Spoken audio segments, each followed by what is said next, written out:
বাংলাদেশের জন্য, বাংলাদেশের জনগণের জন্য বিএনপির হাইকমান্ড থেকে নির্দেশনা এসেছে। বিএনপির সর্বস্তরের নেতা কর্মী সবাই বাংলাদেশের সর্বস্তরের নাগরিকদের সাথে সম্পর্ক গড়ে তুলতে হবে, এই নির্দেশনাগুলো দিয়েছে। এই নির্দেশনা সক্রিয় দেখা যেতে হবে, দৃশ্যমান দেখা যেতে হবে। বিএনপির ভারপ্রাপ্ত চেয়ারম্যান এই নির্দেশনা দিয়েছে।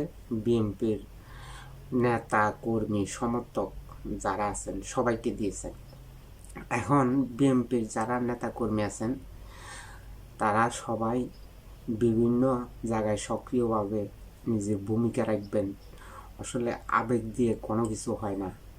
আমরা যদি বলি আমাদের দল অনেক বড়, আমাদের দল এমনি তো রাষ্ট্র পরিচালনার দায়িত্ব পাবে বাংলাদেশের জনগণের ভোটে।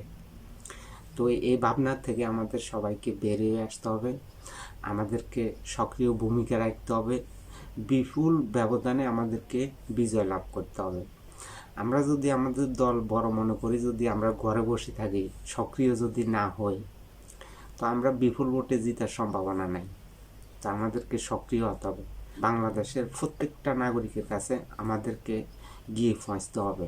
প্রত্যেকটা নাগরিকের সাথে আমাদের সাথে সম্পর্ক থাকবে ভাই বারাদারের মতন। যদি এই সম্পর্কটা আমরা গড়ে তুলতে পারি, ইনশাল্লাহ আমরা নতুন বাংলাদেশ গঠন করা আমাদের বিএনপির পক্ষে সম্ভব। তো আমরা সকলে সক্রিয় ভূমিকা রাখবো। এই যে জামাতে ইসলামী কীভাবে জনগণের কাছে গিয়ে পৌঁছে গেছে।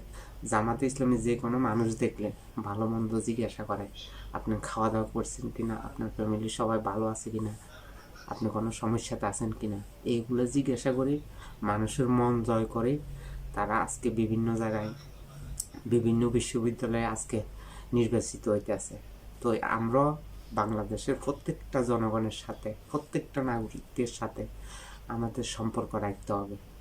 আর আমাদের সম্পর্ক যেহেতু বাংলাদেশের জনগণ দৃশ্যমান দেখে, যেহেতু বাংলাদেশের জনগণ আমাদের দলকে সমর্থন করে এবং আমাদের দলের সকল প্রার্থীকে ধানের শীষ মার্কা ভোট দিয়া নির্বাচিত করে।